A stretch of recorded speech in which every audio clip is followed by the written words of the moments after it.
సత్యసాయి జిల్లా హిందూపురంలో ఎమ్మెల్యే బాలకృష్ణ పలు అభివృద్ధి కార్యక్రమాలను ప్రారంభించారు. కొడికొండ చెక్పోస్ట్ వద్ద బాలకృష్ణకు టీడీపీ శ్రేణులు ఘన స్వాగతాన్ని పలికారు. చిలుమత్తూరు మండలం సోమగట్టలో మినరల్ వాటర్ ప్లాంట్ ప్రారంభించారు బాలకృష్ణ. అనంతరం హిందూపురం మండలం కోటిపి వద్ద అర్ధాంతరంగా నిలిచిపోయిన టిట్కో ఇళ్లను పరిశీలించారాయన. టిట్కో ఇళ్లకు విద్యుత్ సౌకర్యం లేకపోవడంతో నూతన సబ్స్టేషన్ ఏర్పాటుకు 4 కోట్ల రూపాయల వ్యయంతో భూమి పూజ చేశారు బాలయ్య. హిందూపురం మున్సిపల్ పరిధిలోని పరిగె బస్టాండ్ వద్ద 26 లక్షల రూపాయల వ్యయంతో సీసీ రోడ్డుకు శంకుస్థాపన చేశారు. హిందూపురం సిద్ధి సాయిబాబా ఆలయ సమీపాన కైవారం ట్రస్ట్ వారి ఆధ్వర్యంలో నిత్యాన్నదాన కార్యక్రమాన్ని ప్రారంభించారు. అనంతరం మీడియాతో మాట్లాడిన బాలకృష్ణ పలు కీలక అంశాలపై ప్రస్తావించడం జరిగింది. మరో 6 నెలల్లో టిట్కో ఇళ్లు పూర్తి చేసి లబ్ధిదారులకు తాళాలు ఇస్తామన్నారు. 5 ఏళ్ల వైసీపీ ప్రభుత్వం చేసింది ఏమీ లేదని వ్యంగ్యంగా విమర్శించారాయన. 3 నెలల్లో 3 రాజధానులంటూ మాజీ సీఎం జగన్ కాలయాపన చేశాడన్నారు.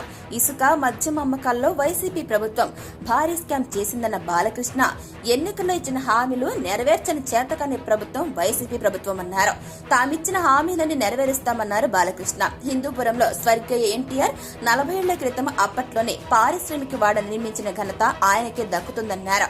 జిల్లా కేంద్రం మార్పుపై మీడియా అడిగిన ప్రశ్నకు చూస్తామంటూ దాటివేశారు బాలకృష్ణ. కనీసం అవసరాలను గుడ్డ అందరికీ సమకూర్చాలని అంతకుముందు మనం తెలిసింది ఏం లేవు. ఇళ్ళంటే తాటాకులు ఇచ్చి 300 చేతులు ఇచ్చి ఇల్లు కట్టుకోమనేవారు. ఏదైనా తుఫాన్ ఏదైనా మామూలు గాలి వచ్చినా పుట్టుకుపోయేవి. సరే ఆయన వచ్చాక దాని తర్వాత కాంక్రీట్ పక్కా ఇళ్ళు కట్టివ్వడం జరిగింది అందరికీ. కిలో బియ్యం 2 రూపాయలు అయితేనేమి, అలాగే ఈ చేనేత వస్త్రాలు సగం ధరకి అయితేనేమి, ఇట్లాంటివి చెప్పుకుంటూ పోతే గోకొల్లలు మెంత రైతులతో వాటిని కొనసాగిస్తూ, అలాగే అందరు కూడా అందరికి ఇళ్ళు ఉండాలి, అందరికీ పేదలకు అందరూ కూడా ఈ యొక్క నీడను సమకూర్చాలి అన్న ఉద్దేశంతో ఆయన కూడా ఎన్నో రచించారు పథకాలని. హిందూపురం తీసుకుంటే మనకి అప్పుడు ఆనాడు రామారావు తూముకుంటా పారిశ్రామిక వాడను ప్రారంభించడం జరిగింది. తర్వాత అప్పటికి ఇంకా బెంగళూరు మనకి ఇంటర్నేషనల్ ఎయిర్పోర్ట్ కూడా లేదు, ఎవరు ఊహించలేదు కూడా. అటువంటిది ముందు దూరదృష్టితో ఆనాడు పారిశ్రామిక వాడని ప్రారంభించడం, ఈనాడు మనం ఇంటర్నేషనల్ ఎయిర్పోర్ట్ రావడం, అలాగే భౌగోళికంగా చూసుకుంటే వాళ్ళ హిందూపూర్కి ఒక ప్రత్యేకమైన అంటే పారిశ్రామిక కానీ మన టిట్కో ఇళ్ళు మన అందరికి కూడా నివాసయోగ్యమైన ఇళ్ళు ఉండాలి, బాగుండాలి ఇల్లు.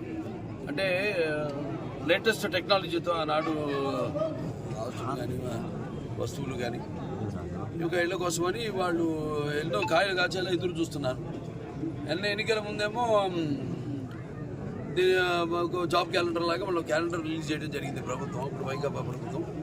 ఇళ్ళన్నీ ప్రతి ఈ నెలలో ఈ జిల్లాల్లో మేము అందరికీ లబ్ధిదారులందరికీ బెనిఫిషియరీస్ అందరూ కూడా ఇస్తామని ఏదో ఒక ఇల్లు కూడా పంచిన పాపానం పోలేదు. ఇవాళ మళ్ళీ మెగా డిఎస్సి ఇవాళ మన ఉద్యోగాలు కూడా అనుకున్నాను.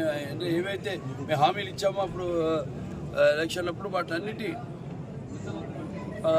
మనము సుమారుగా 2786 ఇళ్ళు మనకి హిందూపూర్కి శాంక్షన్ కావడం ఇక్కడ కొట్టి,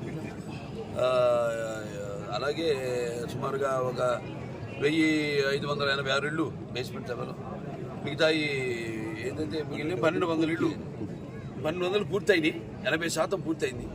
ఇంకో 6 నెలల్లో పూర్తి చేస్తాం.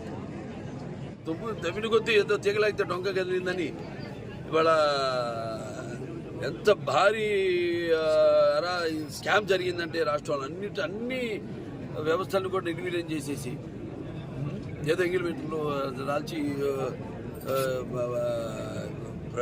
ఎలా పరిపాలన చేయాలో చేతకాక ఈ 3 ఏళ్ళేమో ఈ 3 రాజధానులని, అలాగే దాని తర్వాత ఈ నవరత్నాలని ఇలా మొత్తం అసలు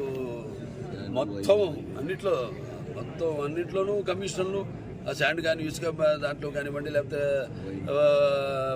జిల్లా కేంద్రంగా అందరి అభిప్రాయం కూడా అదే అనుకుంటున్నా. అంటే మన ఇక్కడే కాకుండా అంటే పేరు అదే ఉంచి జిల్లా హెడ్ క్వార్టర్స్గా చేసే